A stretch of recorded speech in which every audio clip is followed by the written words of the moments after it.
Welcome to Exoneration Nation podcast. I'm your host, Christopher Scott. And today I have a special lady here with me today, Brittany White. I met this lady in 2017 at a Texas Rangers baseball game. And since then, we've been like family. We want to try to change the criminal justice system. So, Miss Brittany White, thanks for being on the show today. What up? Good to have you. So tell me what you've been up to here lately. Oh my goodness. Just really wrapping up the impact we had this year. I started the year coming fresh back from Georgia with the U.S. Senate runoffs. Right. Where I went down there and assisted a local organization in turning out formerly incarcerated voters around the U.S. Senate runoffs. And so that experience was exhilarating but exhausting. Right. So I came back with COVID. Oh my God. So I had to rejuvenate and heal. But it was also really hard on the squad I was working with. Right. So in order to rejuvenate myself, I threw myself into writing this grassroots, formerly incarcerated organizing curriculum called the Hustlers Curriculum. Right. And what it does is it teaches organizing to people who are impacted by the criminal legal system, who may not have any experience or previous knowledge of what community organizing is.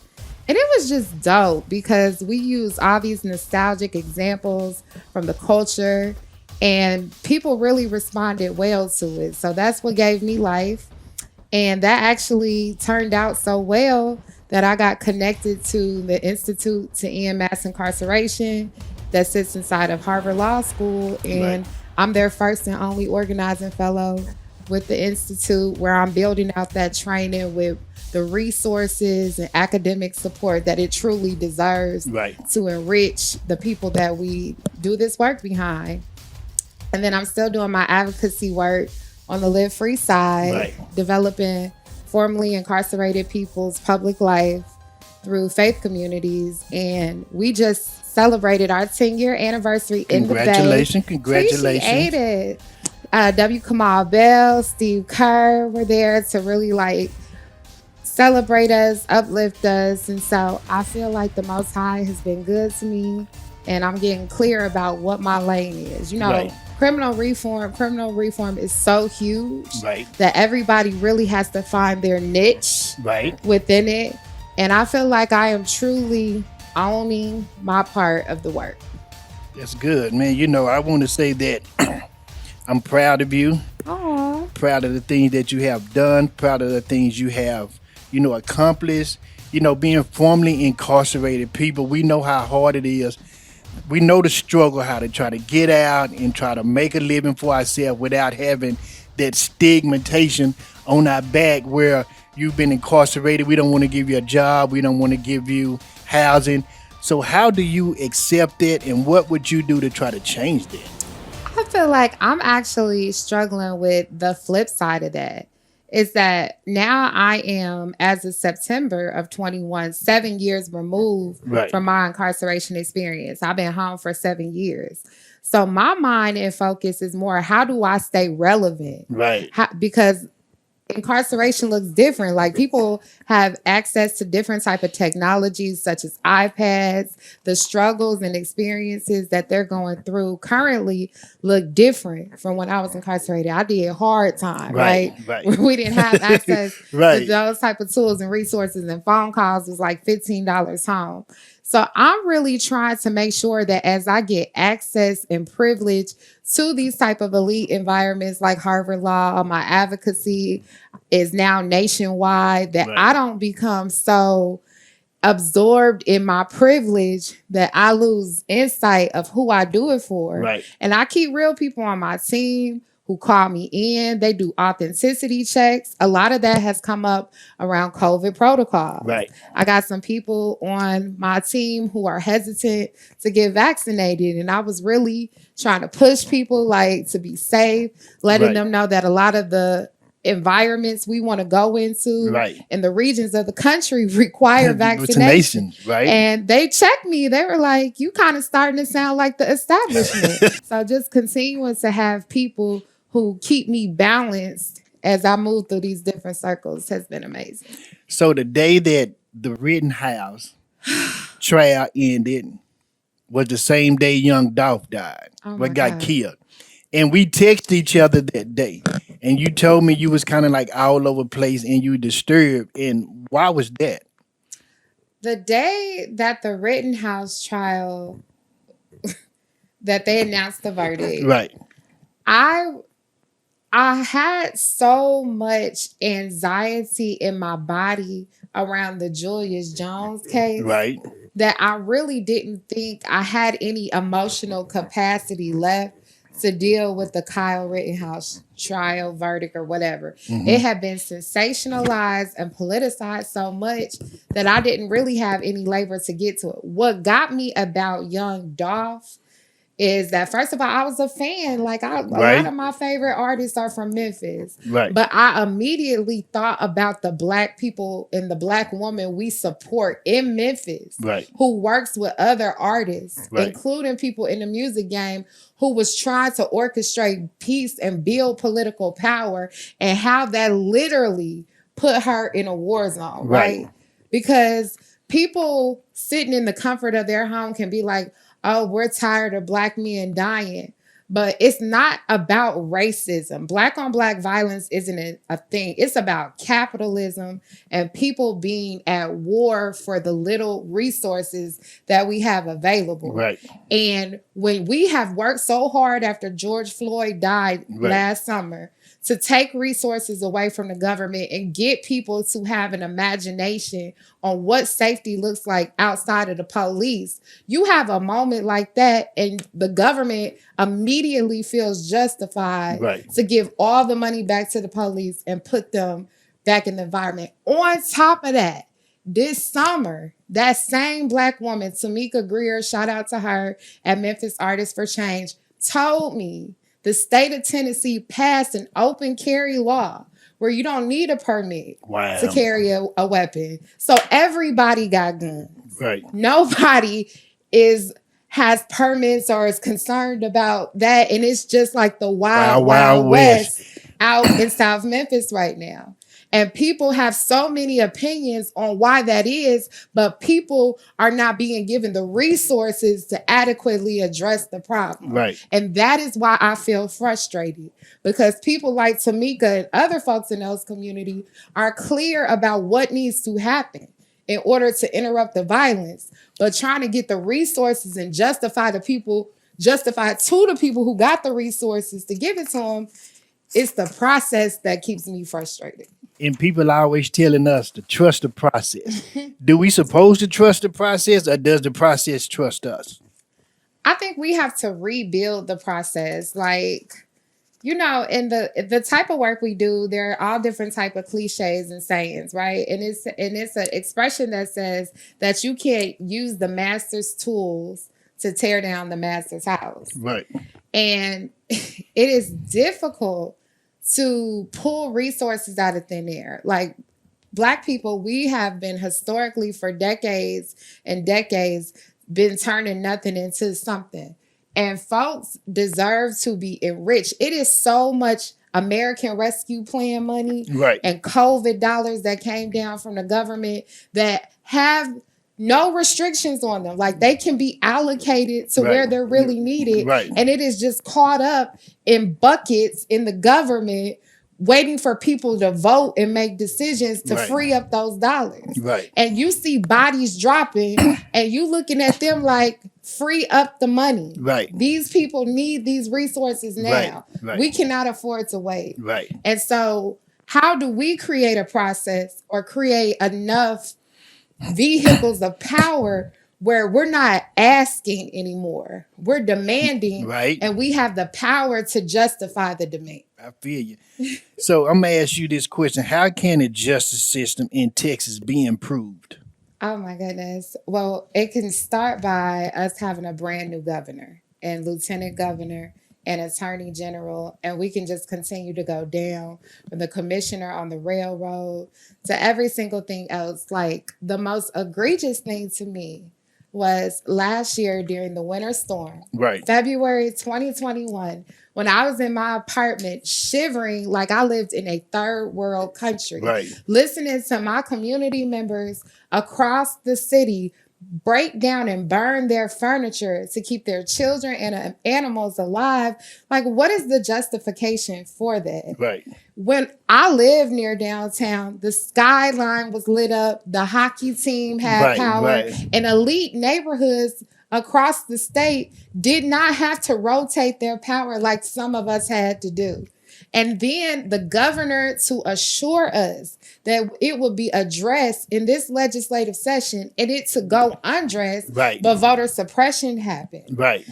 Restriction on women's rights. We have the most ridiculous and malicious women's abortion laws in Right. the country that are Right. being seen by reviewed by the Supreme Court as we take this, right? Mm-hmm. And so for that to be your priority, to Right. think of how to be restrictive Right. on a group of people who had already been failed, how are you going to turn my power off and I paid my bill? Right.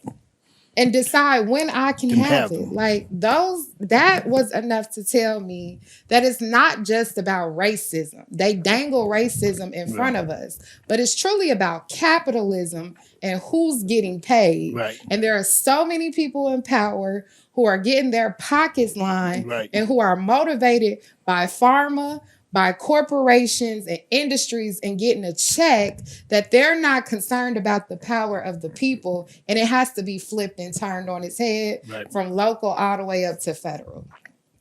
So we know the DA race is coming up. DA Cruzo. It's our guy. Dallas County. No doubt about it. I got Dallas County for sure. So have you think Cruzo have done enough so far to warrant him a re-election? This is such an unfair question. Oh, and Lord. you know, you and I, we debate about this privately a Right. lot. Right. And it's a multi-layered answer. Right. First of all, excuse me, it is difficult for me to sit here and build a case for the chief law enforcement officer of any county. It Right. just feels Right. odd for me to even like justify Mhm. or like be like give him credit or credential in any way. But if I ever was going to, John Cruzo is a great example of why. Absolutely, he has done enough to get reelected, because when you have a person who reflects your values who was in the office, what they can also bring back to the community is where the gaps are in the system. We should not be naive to think that one person who shares our values elected into office can change the whole bad system. Right. No, bad culture has to be the responsibility of everybody to change, but they can tell us who the bad actors are, Right. and where things are getting tied up, which I think he has done. Right. Is he perfect? Does he have more accountability for us to lean into? Absolutely. But you're talking about what could truly be defined as a progressive prosecutor in the South. He is not Larry Krasner, and this is not Philadelphia. Right. He's dealing with a unique landscape Right. with some very unique challenges in the deep red South. Right. And so for what he has done thus far, absolutely. So what is your take about all the African American females that has became judges, and what do you think and what do you think they made the most strides at? The most strides, Yes. such as, do I think they're doing a good job? Exactly. Oh, okay. Well, first of all, to the African American women judges in Dallas and Harris County, Right. because both counties Right. have a lot. I think it's amazing to have representation. You know, I've been Right. doing a lot of history diving lately, and you know, my great grandmother was born in 1913. Could she imagine a bench full of Black women judges? Probably not, right? So I pay homage to that. But my frustration with these Black women judges is some of them, representation is where our similarity ends. Right. Meaning that you are a Black woman and I am a Black woman, but there is no assumption that our values match just because we are both Black women, or even because you come from a certain party. Right. I want the bar to be higher for what it means to be a Black woman judge. I want dignity and integrity to be the standard of what is met. That every opportunity you have, like we have seen judges use their lived experience very explicitly in the news. The Kyle Rittenhouse trial that we just talked about, right. The judge looked at Kyle Rittenhouse and saw one of his family members. Right, his grandson. He was able to use a lot of empathy that probably swayed that case. And why shouldn't Black people be able to justify that same sort of empathy and look at different defendants and see their family member and they get that same type of justice? Why people get outraged is because justice only swings to one side. But if we are going to have representation on the bench where people are expressing empathy, then that should be allowed in Black communities with Black representation. And these Black women judges should not fear being reprimanded by the state bar, the private bar, whoever, when they do that. I just want justice to be equitable and for Black folks to have access to it too, whether they are judged or not. Good answer. I like that. So, prosecutors. If a prosecutor withholds evidence from a trial that could have led to an acquittal, and we find out about it, how should that prosecutor be handled? You know, before I can answer that question, I don't want to assume everybody has ever had the opportunity to make a case for their freedom. Right. And I just want to invite people into the headspace, the anxiety, and the fragility that you feel when you are literally thinking of nothing else but trying to justify to the government all the nooks and crannies of which you really don't understand why you should be trusted to remain in society. I have been to trial, and that's a very difficult headspace to navigate through. Right. And you need all your resources. Right. And to think that a person who has specially trained knowledge of that system would pollute justice in a way that would jeopardize your freedom is a huge violation and obstruction. Right. And it should be handled and reprimanded with that caliber of violation that it is. Understanding that these cases where justice is not made, where innocent people are locked away and they're not able to make a case of integrity for their freedom, that is horrible, because it's so difficult to get anybody in the system to actually believe that justice was not delivered on your behalf. Right. Not only are you a victim, but now you got to convince people and rebuild your credibility that you have actually been done wrong. Right. We know cops get away with a lot of things. Mm-hmm. So should cops be held at a higher standard when they make a mistake than others? I was brought up that privilege does not come without responsibility. Right. So if we're going to say that if I shoot a cop, they will not prosecute me as if I have taken the life of a regular citizen. It will be, I killed a law officer, and the highest capital murder will be placed upon my life. Right. So if that is good enough for me, and I'm an American citizen, I'm from this country, my parents are from this country, pay taxes, my great-grandparents are from this country. So if it's justification for me, then the same justification and standard has to be used when you misuse your badge. Right. It has to be equitable. And there is a very toxic mentality in this country around law enforcement where we exceptionalize them out of responsibility, but they tisk us on the privileges and respect the law enforcement. And if you would just comply, well, if they would just comply. Right. Once again, it has to be equitable. Right. Don't give me the responsibility. If you don't give them the privilege, if you're not going to give them the responsibility. One of the main facts that bothers me is where when the cop pull you over and they ask you for your name and registration, and you ask them a question, they feel like they shouldn't be questioned. And why do they feel like they shouldn't be questioned? They feel like they shouldn't. I think, well, first of all, let's say some, because we're not going to say law enforcement is a monolith and every single officer is the same. Right. I will say that there is a toxic culture that exists around law enforcement, and that the lack of transparency and accountability allow this toxic culture to continue to progress. Secondly, I just witnessed like a really bad car accident, and somebody turned into a lane. A person coming down, their brakes popped, and so they weren't able to stop at the light, and they hit this lady who had twin girls in the back seat. It was just horrific. And the woman who was hit with her twin cousins in the back seat, when the EMT and the police get there to take her statement, their presence and interaction with her was very intimidating and condescending. And so I'm sitting there holding one of the twins, waiting for her family to get there.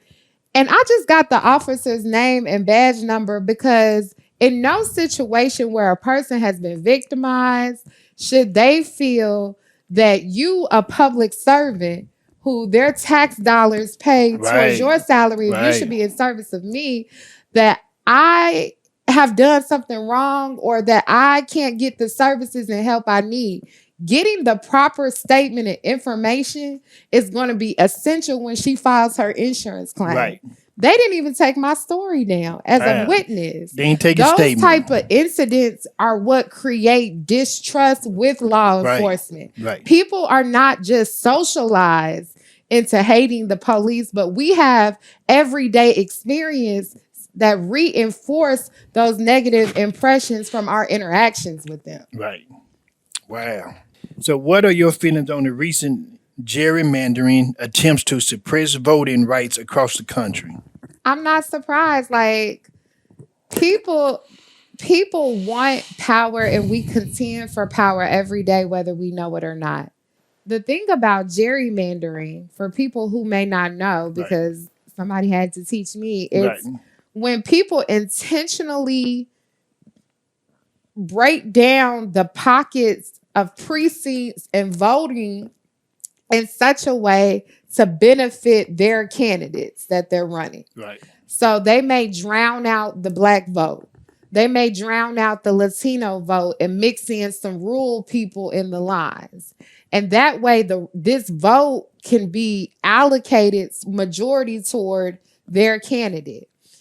And I think it is an explicit play for power that can happen, because right now, this is who has control. When you look at who has control of these Southern Senates and these Southern houses and these Southern governors, these Midwest governors, and same thing, it is majority folks who are coming for power, and they're threatened by the fact that other races are starting to increase in population, and they're doing everything they can to hold on to the wealth and power they have historically had in this country.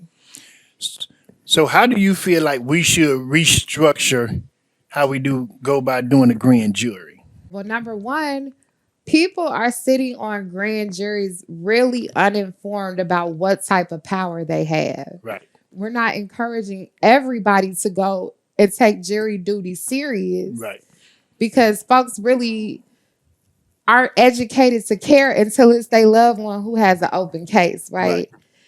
And so, number one, we have to get the right people on the jury. And number two, when you get on there, you need to really be informed about the power you have. Sometimes more aggressive people who seem more educated get on there and they try to direct these grand juries certain ways. And we have to build people's confidence and politicize and educate them so they can get in there and contend for power. Right.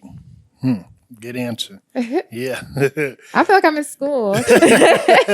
Oh yeah. Lesson 101 in criminal justice reform, right? Right. Sink or swim. Right. Either way.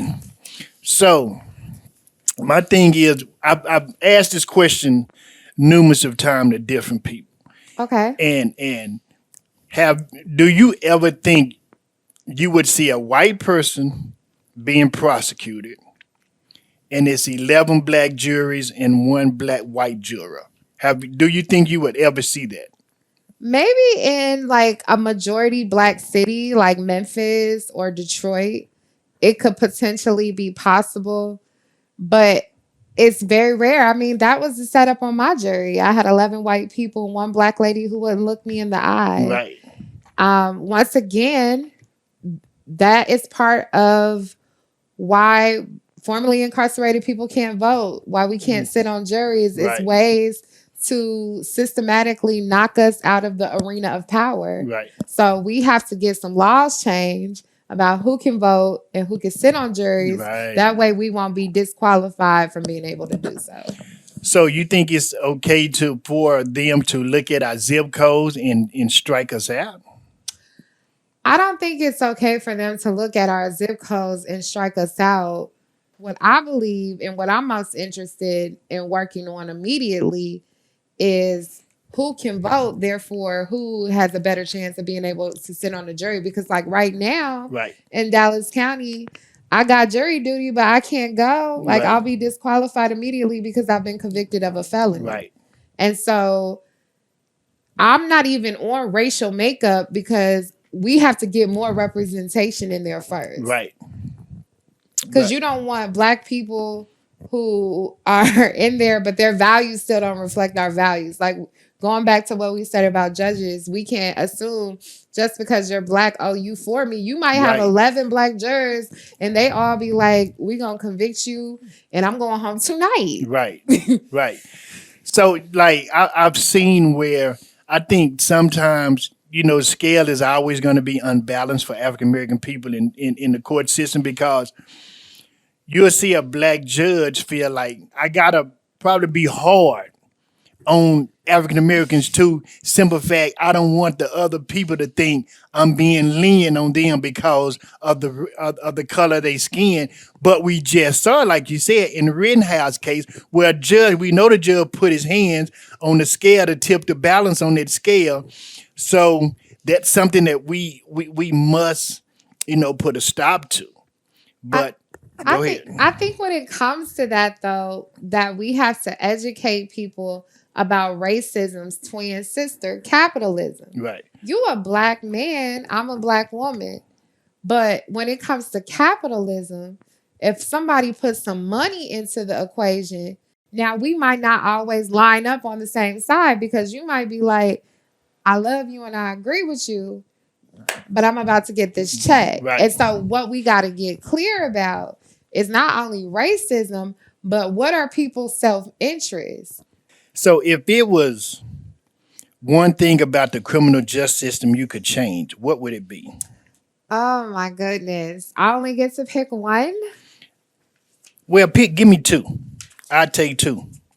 First of all, I will completely do away with the death penalty. Like, just completely get rid of it. Right. It is so hurtful to me to believe that a country that says one nation under God, Right. and talks about these Christian values all the time, is committed to killing people. Right. Like, and that there's nothing restorative, there is no justice in taking another life. Right. The other thing is, I believe I would love to figure out a way for people to really get adequate representation. One of the hardest things I ever did in my life was go to trial. And I went to trial at the age of 23, and I didn't know nothing about the legal system, and I Right. thought I did. Right. Every single person in my life who loved and cared about me at that time said, Britt, take the plea. There's no way you're going to beat trial. And I had my mind made up.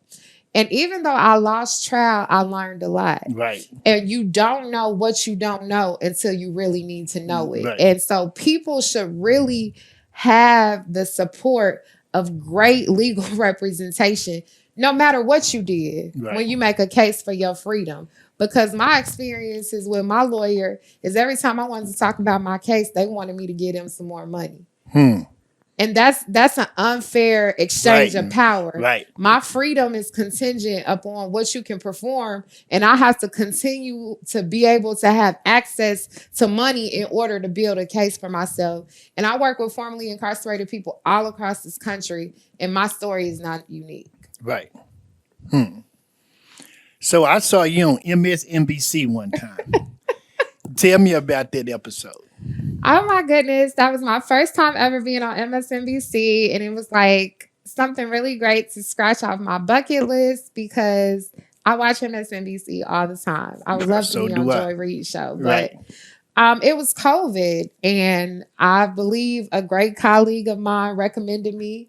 And I completely missed the first question. I was so nervous. I was locked down at my parents' house. So I got on like a black t-shirt because I don't even got no clothes over there. And the second question, I feel like I knocked out the park. And it was an amazing opportunity to talk to people all across the country and show them that incarceration is not just told through a male experience. Right. But women have been impacted by incarceration, and we have a unique experience in the criminal legal system that needs to continue to be uplifted. So how did you feel about, being formerly incarcerated, getting out, being on this journey? I met most of the other candidates. Right. The Democratic candidates who ran for president. There you go. But I never saw myself in this public life. Like, I am not a person who grew up, like, knowing what organizing really was. I'm from Dayton, Ohio. Like, I don't really remember seeing a ton of organizers in my community. And I'm kind of shy in my private life. Like, I'm not a girl who likes to tell my business to everybody. Right. But I was so pissed off by everything I went through for 5 years that when I came home, I just had that y'all got me so messed up mentality that I was going to tell somebody, right? And I also recognized that a lot of people, in order to rebuild their lives, cannot even reveal the fact they've been in prison. Right. Or else they'll get discriminated on jobs, get discriminated in housing, can't volunteer at their kids' school. Right. So I'm like, I got you, sis. I'm going to tell them how they did us while you go rebuild your life. Don't even trip. Right. What do you think about a recidivism rate? I think recidivism, I understand that partially why I have been successful for these 7 years is because of my parents, right? I never had to wonder when I came home, am I going to be able to get into a halfway house to rebuild my life?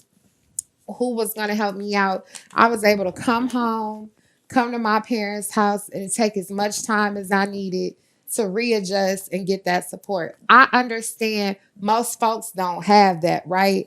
And I cannot stress enough how important it is to have a support system when you come home. To expect people, especially, I was gone for 5 years, thinking about people who've been gone for 10, 20 years. Like, bruh, the internet, you got to use the internet for everything. Right? Yeah. So to expect people who have been restricted in their access to that to just take to it immediately is completely unfair. So while you're trying to just readjust to the social aspects, like I tell people when I came home, first thing my brother and his best friend did was take me to Walmart so I could go in there and pick out my toiletries. I just stood there I don't even know so many what choices. I have used the same soap for the last 5 years, without a second thought. All these smells, people keep coming up close to me. I don't know how I feel about that. So it is a mental and social adjustment that you're trying to do while you're trying to build network and relationship to get what you need to get housing, to get a job. So I just feel like society at large is ignorant to what that really means to come home and literally my clothes was old. I had to get my confidence back up. Like they have been cutting my hair all raggedy for the last 5 Right, years. So I'm right, trying to get my natural back popping. right. There's a lot of adjustment Yeah, that it has to is. come. And society is like, pay these probation Probation fee. fees right now, Right. or I'm gonna lock Get you you back back up. up. People don't understand Right. all those different aspects that you're juggling. It's crazy because like out the same way happened to me. Stephen Phillips took me to Walmart and he dropped me on a potato chip aisle.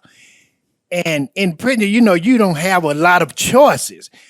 Now I'm just stuck, like you say, in the maze in the days like it's over 100 different kind of types of potato chips. Right. What do I like? What do I like? Because I'm so stuck on Lay's and Cheetos and Doritos is what we and Fritos, what we have in commissary. Yeah.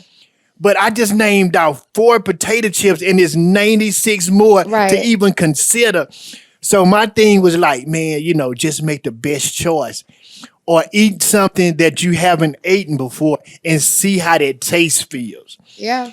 It was like the taste thing for me because technology had grown so much.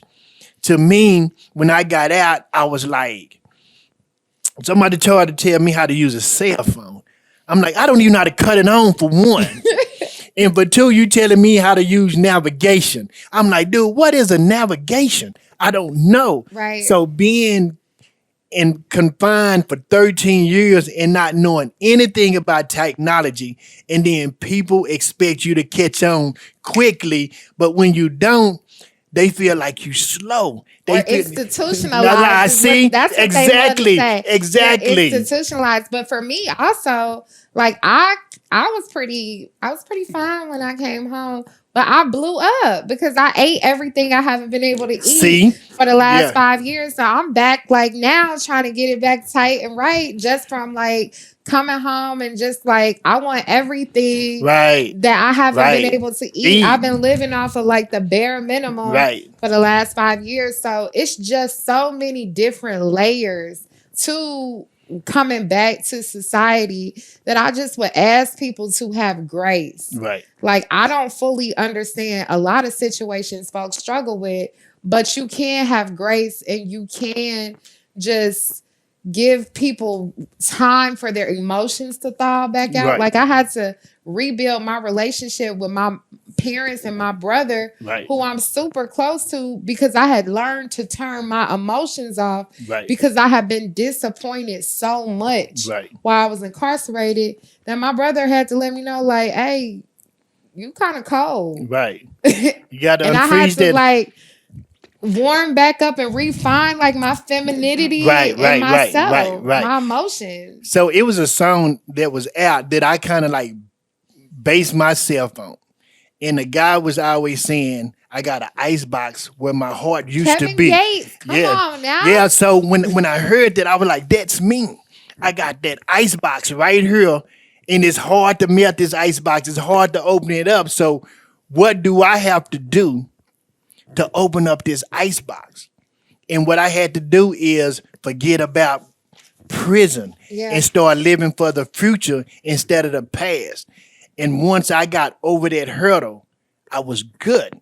But at the same time, being in prison for a crime you didn't commit, it was different than doing time for something you did do. Right. That time was harder, much harder. And a lot of people be like, how is it harder? Because I'm in here for a crime I didn't commit. When I wake up every morning knowing I didn't commit this crime. Right. But y'all waking up every morning like, I did it, so now I got to serve this time. So once I got that out the way, but that PTSD had kicked in so bad, it was to a point to where it's crazy. I used to sit in, I got a 5-bedroom, 5-bath. Come on, y'all. And it was like a year before I went into my other bedrooms. Yes. I used to just sit on my bed, lean up against it, and watch TV standing up for hours. And it didn't faze me. But when I realized what I was doing, I walked to the door. And the first thing I noticed, if I can open the door on this side, that means I'm free. Yes. And then when I walk outside and I go to my mailbox, I don't immediately go in. I take a trip around my house 2 or 3 times just to show you free. You don't have to be locked up anymore. You free, so you free to do as you want to do, when you want to do it, and how you want to do it. That's So powerful. that PTSD kicked in, but I noticed when it do, and now I know how to handle it. I know how to change it and things of that nature. So that was a big issue for me. I think it is so beautiful that you said that because there is such a stigma of shame around how you adjust. Right. Everybody, I imagine, wants to come home. It's like I came back to freedom like a fish to water. But if your transition back isn't smooth, Right. if it like I used to take the toilet paper with me when I left the bathroom because in prison, That's they how give you a right. roll of Yeah, for toilet sure. paper, you take it with you inside. So That's I'd be like, yours. no, Yeah. this stays in In the the bathroom. bathroom. And it was shame around that.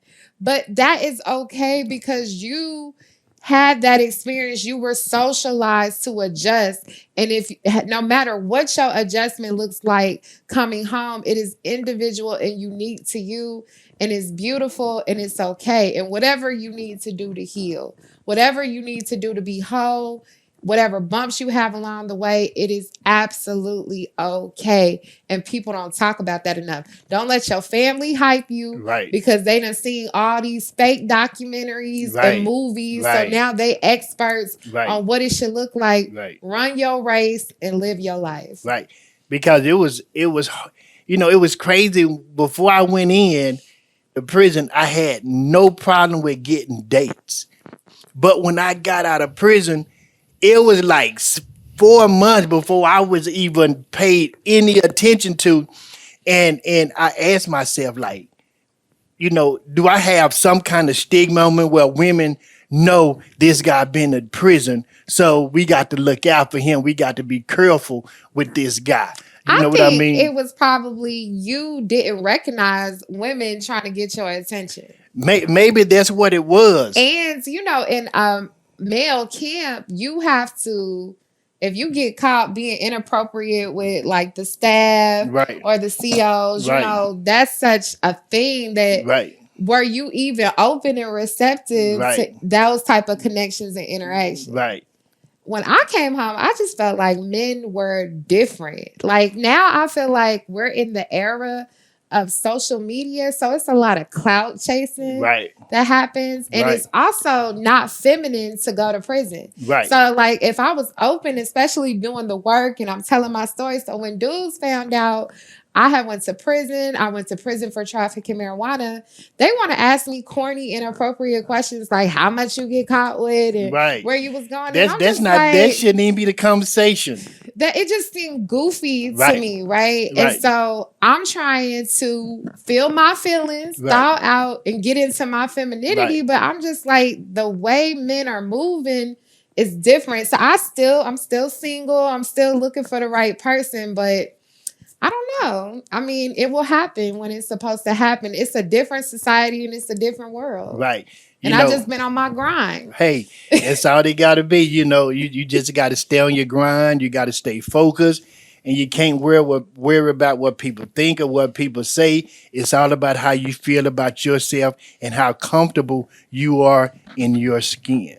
But I love this conversation because I think it's important for people to see that we are fully human. Right. And yes, we talk about this criminal legal system and being involved and being informed, but my humanity also encompasses the other facets and parts of my life, like my desire to have a family, Right. my desire to have a partner, but also just my desire to be healthy and well. Right. And I want folks to know that locking people up is a threat to our wellness and our health as an individual and as a society, because there is an impact that incarceration has on individual lives and family lives, which makes us sick as a society. Right. So we can't talk about how to heal the problems in society without taking responsibility for how we're causing these problems by locking up our own.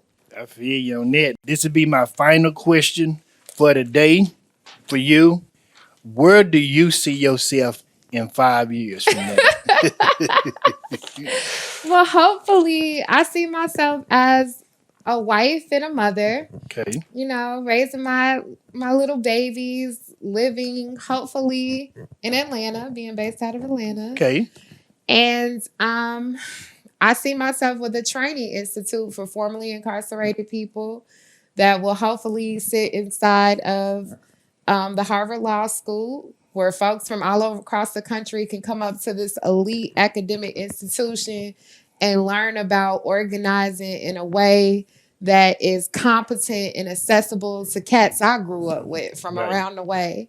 And I also see me building a strong vehicle of advocacy and power with formerly incarcerated and around the way people just like myself. Like, my experience in the criminal legal system is not unique. So many people have been locked up for longer times, Right. some innocent. Right. And some of us still got people we love behind bars who we trying to bring home. Right. So hopefully in 5 years, some people I love be done touched down and we'll be rocking out. All right, Miss Brittany White, thank you for coming on the show. We appreciate you and keep doing positive and great things. And I want to give you a hug before you leave the set. Hey! Man, it was great